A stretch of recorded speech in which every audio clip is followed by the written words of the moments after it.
bonjour à tous. Donc aujourd'hui, on se retrouve avec Jérôme, donc un de nos pilotes ARIA et qui a fait également plein d'autres projets. Donc bonjour à toi. Hello. Donc présente-toi un petit peu rapidement à la communauté. Alors, bon, c'est vrai que ce qui a initié notre entretien, c'est par rapport à Aria, mais en fait, moi, à la base, l'écosystème Green Bull, ça s'est passé initialement par l'académie que j'ai rejoint. Quand est-ce que j'ai rejoint ça? Je crois que ça date de fin 2018. Ouais, c'est ça, fin 2018. Donc, j'ai suivi la formation assez rapidement. En 2 mois, je crois que j'ai tout fait. Et on est passé à l'action ouais, dans les 2 mois qui suivaient pour le premier investissement qui s'est terminé en septembre. En gros, on a attaqué les démarches en février, propriétaire en juillet, travaux, mise en location en septembre. Donc voilà, action moins d'un an après s'être formé. À côté de ça, je m'intéresse depuis quelques années aussi au trading sur une autre méthode, pas sur Aria. Qui m'apporte des résultats, on va dire, satisfaisants, mais pas assez satisfaisants pour moi. Du coup, c'est pour ça que là, je m'intéresse du coup à la solution Aria, parce que je vois tous les potes qui présentent, qui partagent leurs résultats et tout, et je me dis, ah, ma méthode, elle est pas mal, mais bon, il est possible de faire mieux, donc on va aller gratter ça. Du coup, l'Aria, pour le coup, c'est tout frais pour moi. Ça fait depuis le confinement, en fait, même pas un mois que je me forme. Donc là, je reste en compte démo pour l'instant, mais je compte bien aller vite sur le trading. Et puis après, en parallèle, voilà, je m'intéresse aussi au private equity. Et donc, en gros, ça occupe tout mon temps, hein, parce que moi, aujourd'hui, je suis entrepreneur, hein. J'ai tout plaqué. J'ai décidé de dire ciao patron, peut-être un peu tôt par rapport à certains, mais moi, c'est ma manière à moi de me dire, voilà, j'ai plus le choix maintenant, je suis obligé de trouver des solutions. Donc, je suis parti en juillet 2018 de mon dernier salariat. Et depuis ce temps, je teste des trucs. Il y a des trucs qui ne marchent pas, il y a des trucs qui marchent bien. Et pour le coup, la première chose qui a bien marché pour moi, c'est l'IMO. Et maintenant, là, c'est 80% de ce que je fais, c'est l'IMO quand même. Donc ça C'est-à-dire que je veux commençait quand vraiment… l'immobilier avec Yann? À quel moment tu as commencé les investissements? À quel moment j'ai commencé? Quelques mois après la formation, c'est-à-dire, ouais, on a commencé les recherches et tout en février 2019, quoi. Février 2019. Et puis bon, on est tombé sur une opération assez sympa qui a, voilà, hein, un petit investissement enveloppe totale 150 000. 150 000 euros pour un cash flow de 800. Donc voilà, on est sur du 13% net. Et en gros, ce qui est intéressant dans cette opération, c'est que moi, j'étais sur le papier, je venais tout juste de quitter, je venais à peine de quitter le travail, j'étais entrepreneur, mais sur le papier, j'étais surtout à Pôle emploi. Mais voilà, ça ne m'a pas empêché de concrétiser le truc, quoi. Alors moi, la solution que j'ai voulu mettre en place, c'est voilà, j'ai appelé le frangin parce qu'on s'est formés ensemble et on s'est associés. Mais bon, voilà, lui, il avait à l'époque, il avait un SMIC et moi, j'étais au chômage, quoi. Et donc, on a été voir les banques, on a présenté le projet, on a fait 7 banques, on a eu 4 oui.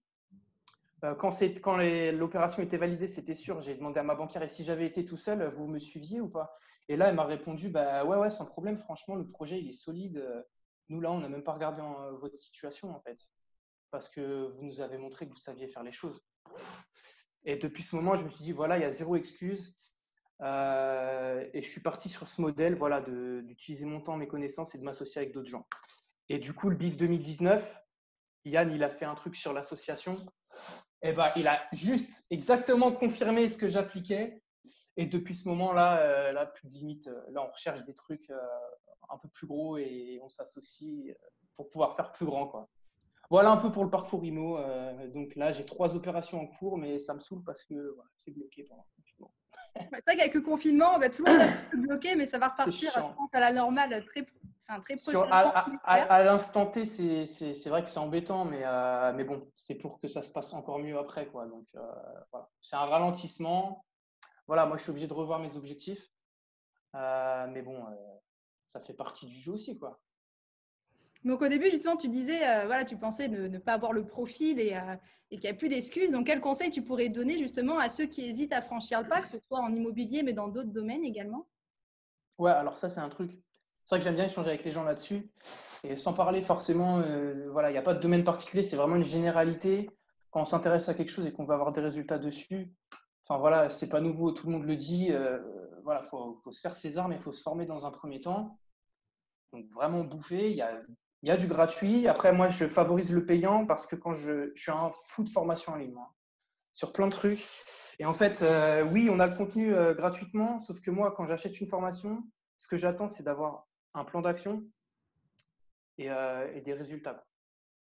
Et de ne pas avoir à me casser la tête, ah oui, je dois aller chercher là, là, là. Je veux gagner du temps. Voilà, je paye, mais j'attends les résultats derrière et les moyens de les atteindre rapidement. Et c'est ce qui se passe avec tout ce que je prends, notamment chez Greenbull. Bon, pour Aria, c'est un peu tôt pour le dire, mais bon, j'ai pas trop de doutes quand je vois ce qui se passe autour. Mais voilà, donc voilà, tout le monde le dit, il n'y a pas de secret. Se former et appliquer, quoi. Appliquer, faire des erreurs, se corriger, analyser, ensuite se corriger, recommencer. C'est des marches à franchir, quoi. Il n'y a pas de secret. Alors après, c'est sûr que ça demande un certain état d'esprit qu'il faut se forger. Mais à partir de ce moment-là, c'est atteignable à n'importe qui. Je veux dire, même quand on part de rien ou quoi, il y a zéro excuse. Hein. Si on s'intéresse au truc et qu'on a vraiment une raison de faire les choses, un pourquoi, comme on le dit, on peut tellement faire même plus que ce qu'on imagine.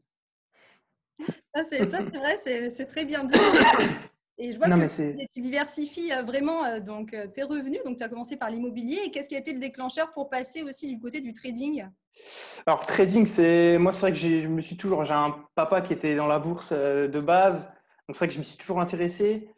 Donc, le trading, ouais, je me suis dit, bon, le long terme, c'est bien, mais je veux aller sur des échelles de temps un peu plus courtes. Quand je disais ça à l'époque, c'était. Moi, ça fait 4 ans que je suis en swing trading, donc échelle de temps de quelques jours à plusieurs semaines, voire à plusieurs mois. Et pour ça, il n'y a pas vraiment eu de déclencheur. Je dirais que c'est plus quelque chose qui m'a souvent intéressé. Pour la partie Aria, le déclencheur, c'est quand j'ai vu les résultats des amis.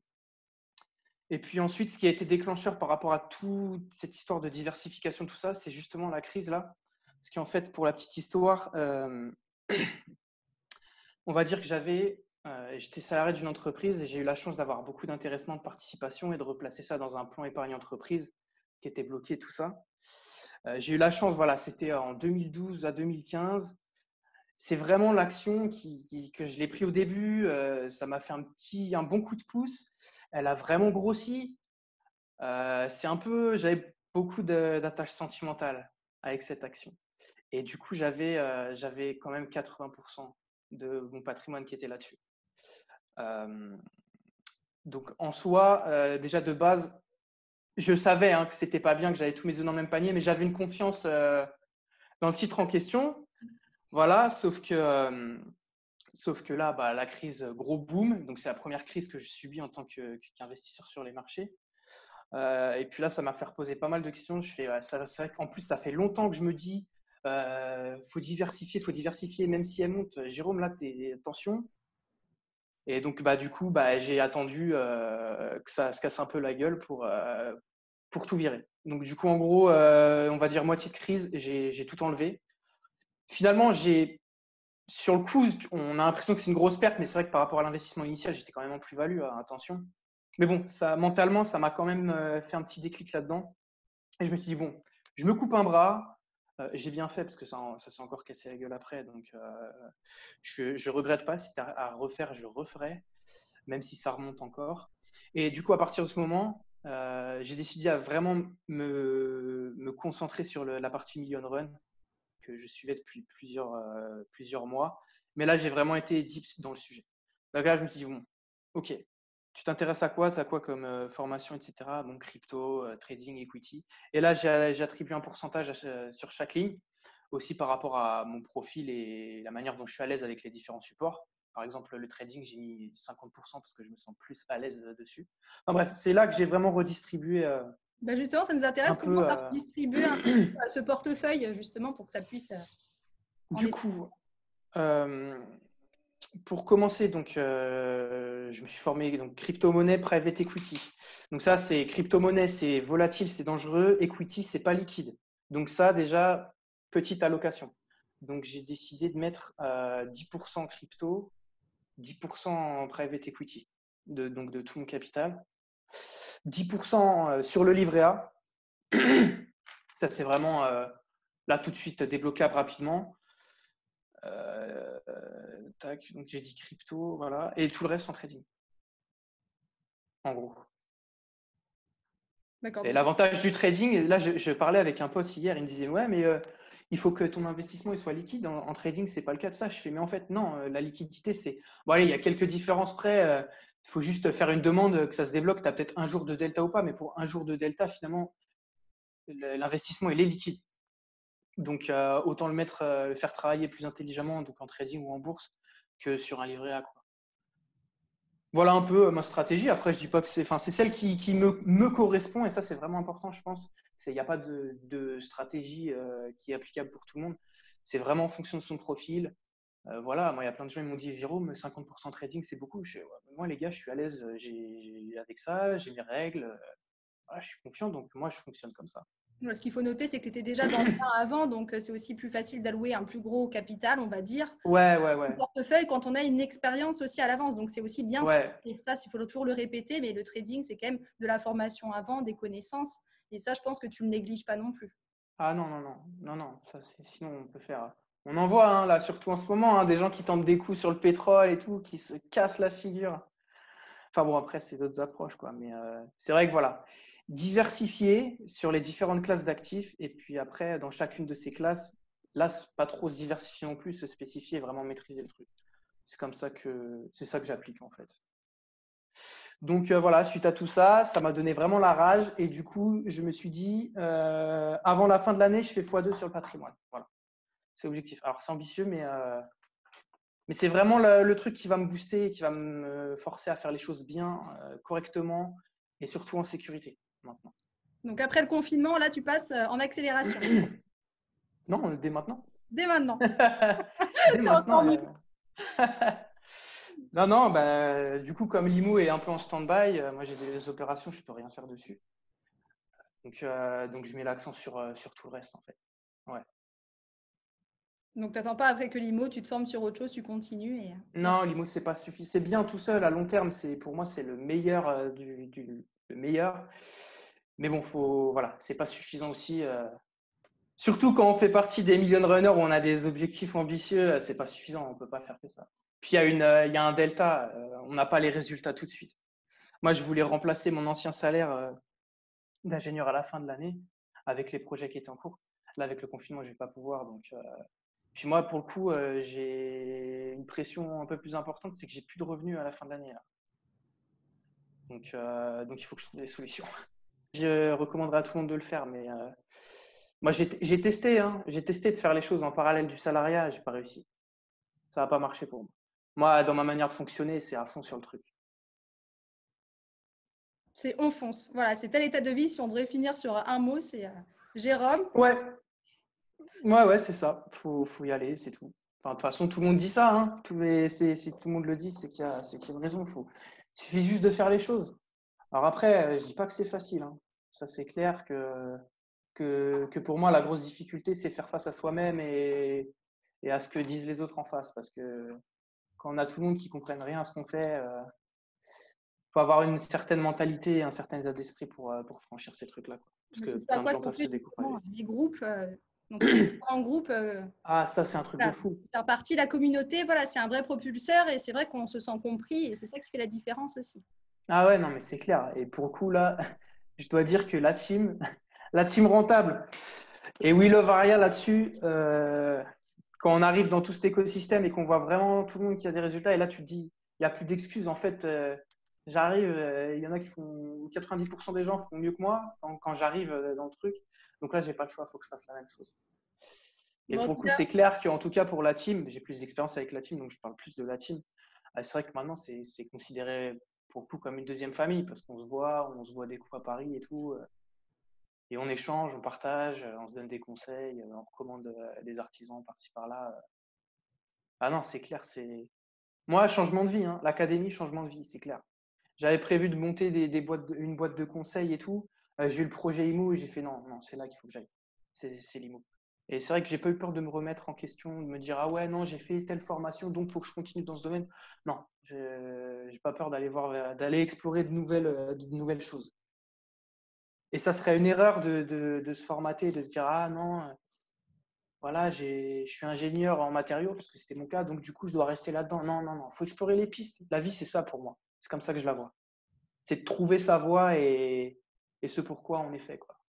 Et pour le coup, je pense avoir trouvé, et je pense que l'IMO, c'est vraiment ce qui me satisfait parce que je retrouve tout en fait.